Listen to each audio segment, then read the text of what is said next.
Assalamu alaikum, brothers and sisters. My name is Dr. Ahmed Mustafa Rashid. I am a pulmonologist and a critical care doctor. For the last year, I have been on the front lines with taking care of these patients with COVID, both in the ICU, in the office, in the hospital settings. What I want to do today is go over some of the facts about the COVID vaccines as they become more available in Colorado starting this week, and also go over some of the misconceptions, some of the concerns that the community members may have about whether they should take it, what are the risks, what are the benefits. So what we will do today is try to go over some basics about what kinds of vaccines are available, what is the evidence briefly that they work, what is the evidence that these are safe, and what are some of the concerns that people may have looking at the social media and mainstream media, and try to answer some of these questions and allay some of the fears that people may have. So let's begin.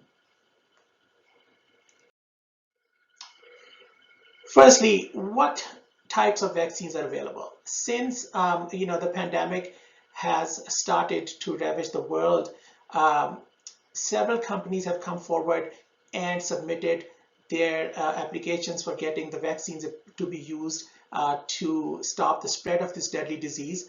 So far in the United States, there are 3 types of vaccines that are available.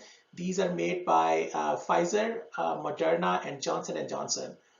All 3 of these have gone through extensive trials. How a vaccine gets approved is that you have to do a phase 1 trial, which just basically is a very small trial that tells you whether it is safe. Phase 2 trials have a little more people in it, and they actually say whether it is effective or safe.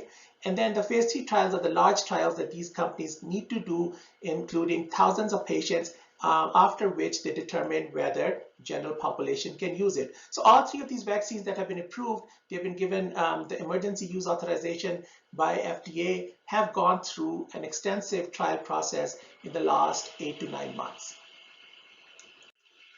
How do the vaccines work? Now, I won't spend much time on this. Suffice it to say that all 3 of these vaccines take a little piece of the viral genes that using technology, they then incorporate into an injectable form and give it to the human subjects, where your own cells make the viral proteins and then introduce it to your immune systems.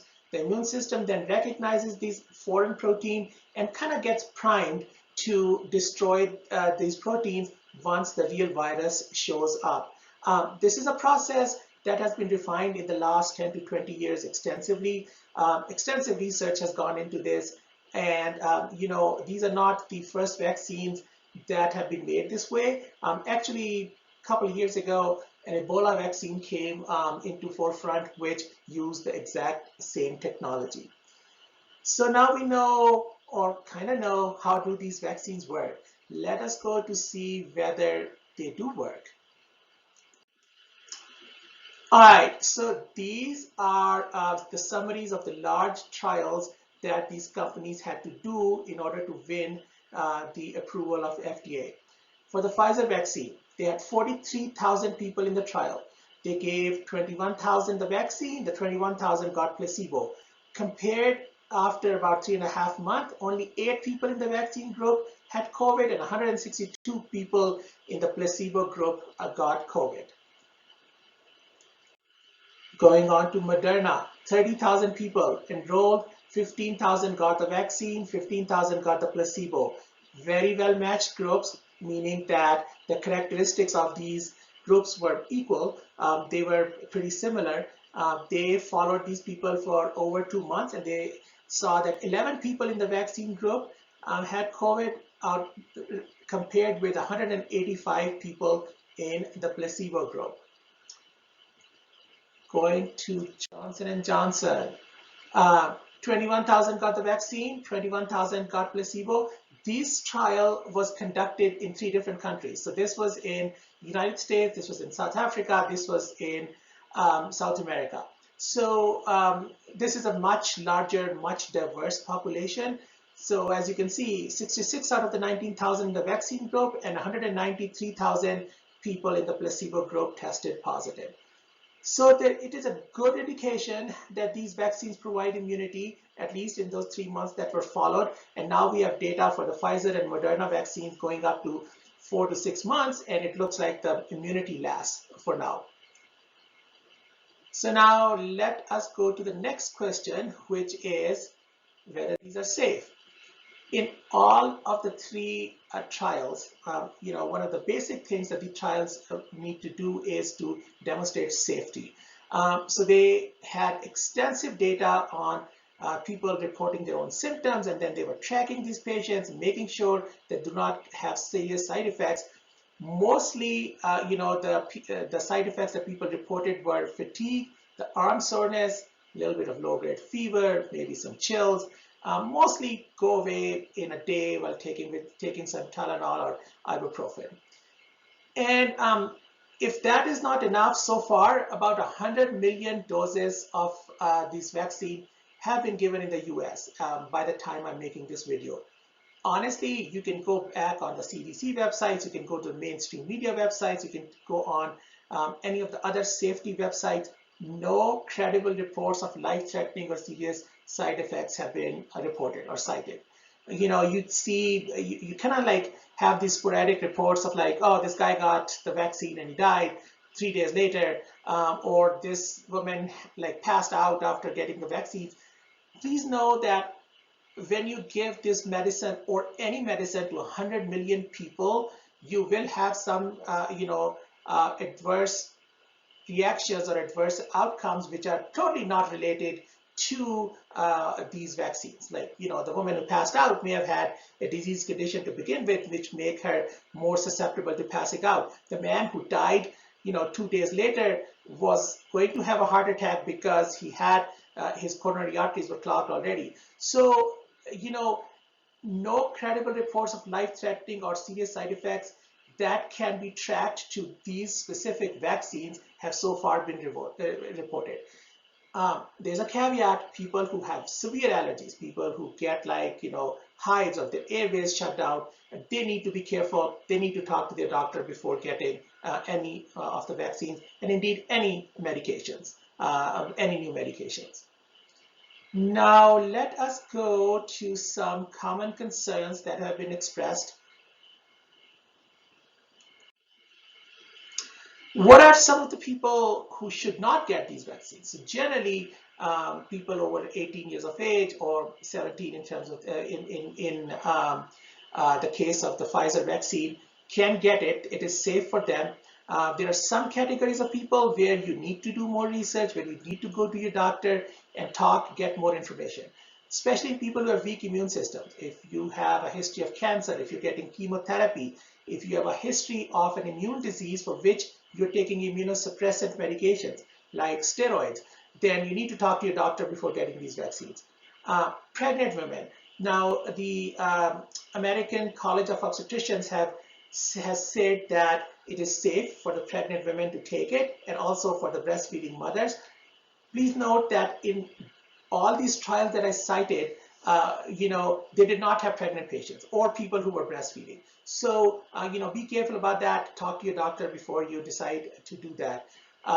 People who have advanced diseases like end-stage cancer, severe allergies we talked about, and children under 18 because, for Pfizer, I think it is 17, but, because the trial was not done on those people, on the children under 18, so, they cannot say that it is safe for them. Going forward, how about some of the common concerns? You all have heard this. What about those people who died in Norway? Please remember, these were the people who actually had the side effects that they died in Norway were on an average above 95 years old. They were in nursing homes and were already on at the end of their lives, had severe debilitating disease, and I don't know whether it was a good idea to administer vaccines for them. They just got exaggerated response with fever and chills and just could not sustain it because of the conditions they were in. The vaccines do not have microchips or aluminum. You can go on the CDC website and check each vaccine's composition. They each have maybe like 5 or 6 ingredients, and it's very easy to read up on that. The vaccines also do not have human fetal cells. Cloned fetal cells are sometimes used in the medication development and testing. Both the Pfizer and Moderna vaccines did not use even any of these cloned cells. Johnson & Johnson earlier on did have some of these cloned fetal cells in which they tested the vaccine. None of those cells are actually included in the vaccines, and the vaccines do not come from aborted fetal cells. Going forward, I also hear this a lot. Well, it's just been too short of a time to develop a vaccine. So I looked into this, and basically, what Operation Warp Speed did was cut the red tape. Some of the, the bureaucratic process that is involved in approving a vaccine was cut, but the vaccines went through the same safety measures that all of the current vaccines that we give our children go through. None of that was compromised. And platforms for these vaccines, these new gene editing techniques have, come up in the last 10 years. And also remember, the vaccine development against the coronavirus started back in 2003 when the first SARS virus hit, which was a coronavirus. So the scientists already had the initial platform genetic information to do this. So no, it was not a rush job. It will not alter your genes. Take it from me, there is no possible mechanism for these vaccines to alter anybody's genes. Long-term side effects down the road, nobody knows. There is no long-term data. All I can tell you is based on the knowledge of how these vaccines work, what is in it, and what is it supposed to do. It is highly unlikely that there will be long-term side effects from the vaccines. Long-term side effects from the COVID, on the other hand, are very well documented, and a lot of people, even in our community, are struggling from them. Going forward. If you had COVID, you should definitely get the vaccine. You should probably wait around 30 days after the COVID symptoms are gone. If you had antibody treatment, please wait for at least 90 days before getting the vaccine because you may have an exaggerated reaction to that. That is the end of my little talk. All I can leave you is with a couple of slides. These two people, one on the left is me. I got the vaccine on December 14th. I got my second dose around towards the end of December. And so far, I have had no serious side effects. I've been able to make all these videos and I've been playing squash every day for the last like 2 weeks, which at my age is really, really good. The guy on the right, in the black mask, you may recognize him. He's 78 years old. He's doing a very important job. Some of you may know him.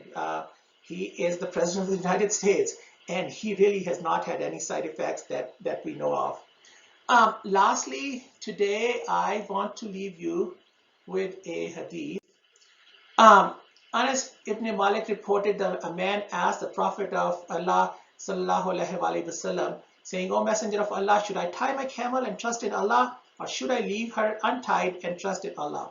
The Prophet, peace be upon him, said, "Tie her and then trust in Allah." For me, these vaccines are akin to tying your camel and then trusting in Allah. May Allah protect you. May Allah keep all of us safe, and may Allah rid the world of this pandemic as soon as possible. Inshallah. Ameen. Assalamu alaikum.